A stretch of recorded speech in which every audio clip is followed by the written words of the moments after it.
Campbell here. Evander Real Deal Holyfield, four-time heavyweight champion, going for his 5th world heavyweight title in 2 weeks against Sultan Ibigrimov in Moscow. Evander, thanks for taking the time. Evander, first of all, you always talk about gotta have goals. I want to know, explain to us your motivation for this fight and your ultimate goals in boxing, and how you're going to accomplish that with this next bout.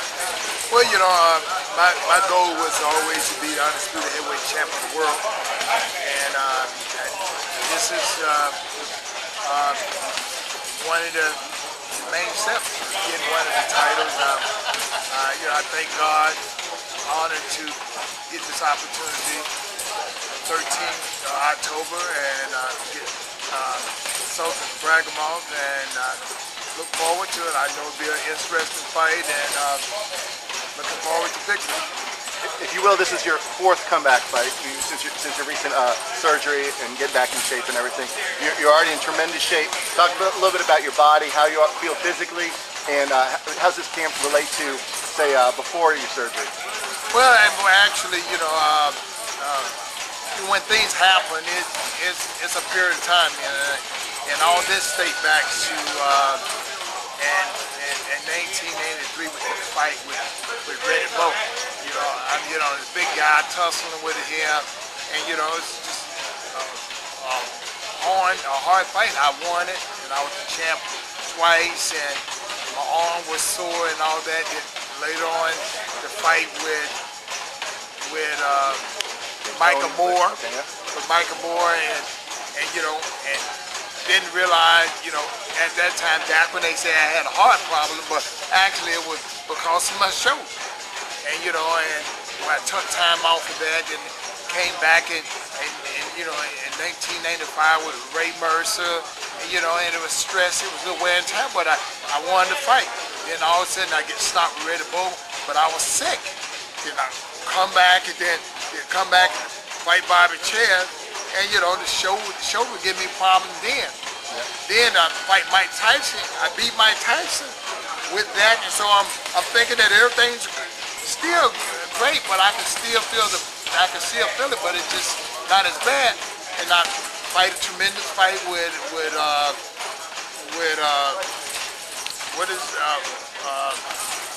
Micah Moore again, the second fight, and I win. But the shoulder was still aggravating, but just what not as much. So you know, the progression to get worse and worse when the fight Lennox Lewis the last time, then all of a sudden, you know, I fight John Ruiz, and everybody was saying, hey, this man don't got old overnight.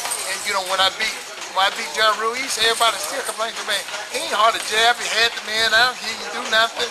But my shoulder was bothering me, and the skills just getting. But I didn't learn from that. Yep. I fight him again, and they get a decision to him. But I felt that I won that. But everybody say he ain't flowing, he ain't losing his jab, he getting old. I fight him the 3rd time.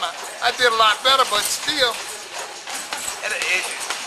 that's how it happened. And those injuries took you all the way through the James Toney fight and ultimately the Larry Donald fight as well. Well, yeah, and then, so see what I did, I eventually got surgery in 2000. Right. I got in 2000, everything seemed, oh, I'm great. And I come back and I fight Tony? Not Tony, I fight boy that fought Rashid. I fight him, and you know, and I beat him, but I hurt my doggone shoulder. Yeah. Then I come in and fight Chris Burke, and my shoulder that's when it messed up again, and I had to get surgery. Okay. Then after that surgery, I come back and fight James Toney, and you know, he moved around so much, it didn't hurt when he moved around. I couldn't just bad. He just moving too fast, and it was just like, and you didn't look good. Then with James, then with my last fight with Larry Donald, and that's when they took my license and all that, which turned out to be a blessing. They gave me time to rest the arm. That's right. And then all of a sudden, here it is, a little bit by a little bit, coming back now. now people see that it ain't about the age. It's just I had injuries and I just didn't let nobody in on it because I kind of figured if you make an excuse for what people gonna say, everybody think every time you win it's an excuse. Right. But it's a lot of time when I fought and I won, I didn't say my shoulder was hurt, so it wasn't no reason to say my shoulder was hurt then. So, but when it all come down, people ask me why. I said because my shoulder. Then, well, you ain't saying nothing. Well, it was. Now that it's healed, now they see a different event. So how, at this stage of your career, how do you get smarter in your training in order to not put that wear on your body, and how do you achieve your ultimate shape and then stay there? Well, realistic, of course with age you have to make adjustments, and with my trainer Tim and myself, we have made adjustment for training to really listen to your body and realize that when you are stretching your body, everybody know I work hard and everything, and I can't think like I'm 21, 22 and say, well, I'll recover. Your body just don't recover as fast as it used to when I was younger. So now we learn through our mistakes by overtraining and not training enough. So we do have it together that we made the adjustment that was necessary, and everybody would see on the 13th. Okay, let's talk about this fight against Sultan. You're going to Russia, going to Moscow. You represented America in the Olympics. You're a proud American. Do you think it's going to be a little bit of Russia versus USA there? Do you feel like a lot of sense of patriotism going into this fight? Could there be a lot of American flags waving? Well, I'm telling you, if it's that, that's fine. But if it's not, I have to do my job, and I look forward to doing a good job. It's a sport, and and everybody's not into boxing. Some are, some not. I truly believe I'll win this because I'm the better man. I just have to be born in America. You're fighting in his home country. You're no stranger. You're usually the underdog in most of your fights. You're no stranger to going into adverse conditions. So is not fighting in Moscow no big deal for you? Well, hoping that it won't be. I never fought over there, but I came up in adverse circumstances all my whole life and stuff, and so it makes no difference.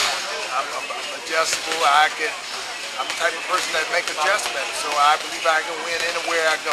Now I know you have thought about it a little bit beforehand of trying to avoid the pitfalls that come with fighting in a foreign land. Got other guys' country, especially a country you're not used to being in. For instance, I talked about you're taking a personal chef to do all your cooking for you. What other kind of planning have you made? Well, I just did that because the fact is I'm gonna be over there a week. I got to eat, so and I just know I've been to a lot of different countries, and the food your body's not in agreement with the different types of food, and it's easy to have setbacks by eating something that appears to be good that don't agree with your body. It's just part of common sense. Do you think the time zone change is going to play any factor? I mean, Sultan's in the same situation. He trains on the West Coast, and he's gonna be going over at about the same time as you. Well, Mike, I realize that time is time, and so realistic. I don't look at things to make excuses. I'm adjustable. For one day, let's go make a big day. Let's talk about Sultan a little bit. He is a southpaw. You haven't fought a southpaw recently in your last couple of fights. But the bigger factor to me is he's a lot younger than your last couple of opponents. Do you think that he's going to have a lot more left near the end of the fight than maybe the last couple of guys have had? I don't know. We have to see. I take one fight at a time. He's a different person, and I apply the pressure, and I do the things that I believe that is right, and we'll make adjustments each and every round that I need to make. Now you've obviously been studying him, getting more acquainted with him. He's a fighter who isn't necessarily really gifted physically or super talented, but so it's obvious he's gotten there through a lot of hard work and determination. Have you gained a lot of respect for him? Well, I have respect for anybody that's a boxer. Sure. You don't get to be the champ not knowing how to Yeah. fight. You know what I'm saying? And, you got to understand that he's not from America, so you can really say that ain't nobody gave him nothing. Exactly. He accustomed to working hard, so we probably cut out the same letter. So I look forward to a compelling fight, and what he shows is what he shows. All 4 title holders are from Russia or former Russian republics. 9 out of the top 15 guys in the heavyweight division are from Russia or Russian republics. So do you feel, you're representing America, do you feel that, does that make you want to bring the title back to the United States? Well, I'm gonna bring it back to America anyway. It just happened. It's a period of transition where that boxing really showed that it is a world sport. Yep. If you don't practice what you preach, somebody else be wearing your stuff. So I just hope that the people in America realize that boxing is a game, but life is the same way. If you don't practice what you preach, you won't always be number one. A couple weeks ago, we had the Olympic trials here in Houston. Now, you were there for every fight. I don't think you missed a fight. You were there start to finish every day. Talk about how you felt there. Did it make you proud? Did it take you back to your experience in the Olympics and your experience in the Olympic trials? And how did you feel seeing these youngsters coming up? Well, I always support the root of everything. I came from amateur boxing. I was an amateur for 13 years,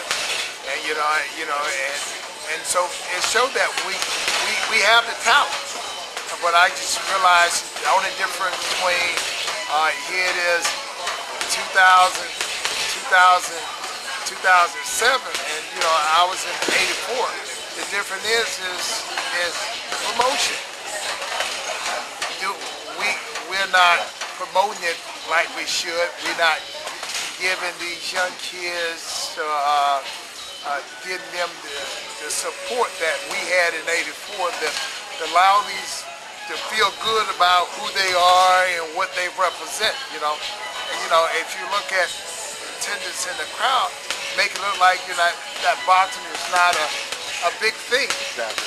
And then you wonder why so many foreign countries is walking around as the champion. We need to support our sport, even though we bring other new things in. They fight and not allowing somebody to lure them into the wrong game plan. Yeah, exactly.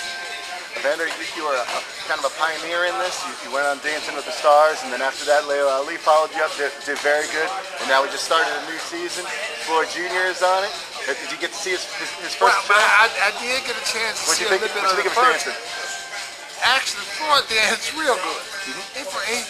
And I just, sometimes it bothers me when you see somebody do as well as they do and they pick with it.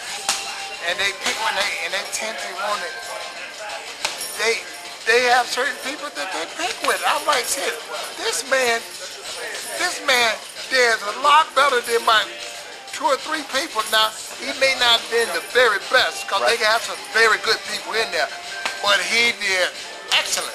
He did excellent. I'm like, I just couldn't believe that, I said, that's sad. I hope they don't kill his spirit, but, he's a fighter. Hopefully that he keep the still good mindset. One thing I can say, he did better than me.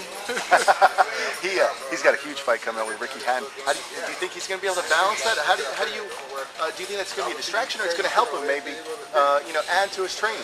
I think it will help him. Floyd is a different type of athlete.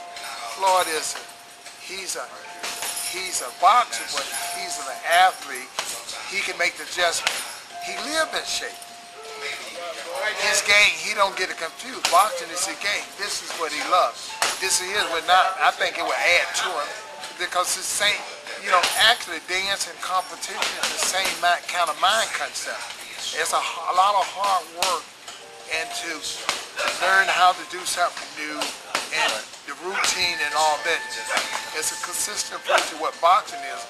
The great boxers like Floyd, they set plans. They don't just go out there and fight. And they stick to a plan, they stick to the things that work. That's the reason why he's undefeated.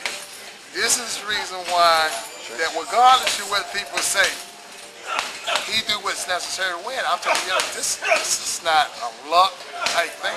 This is consistency, stubbornness, and knowing what's right and doing what it takes to win. And he's been able to do it. Excellent. All right, Evander, looking forward to your fight. Good luck.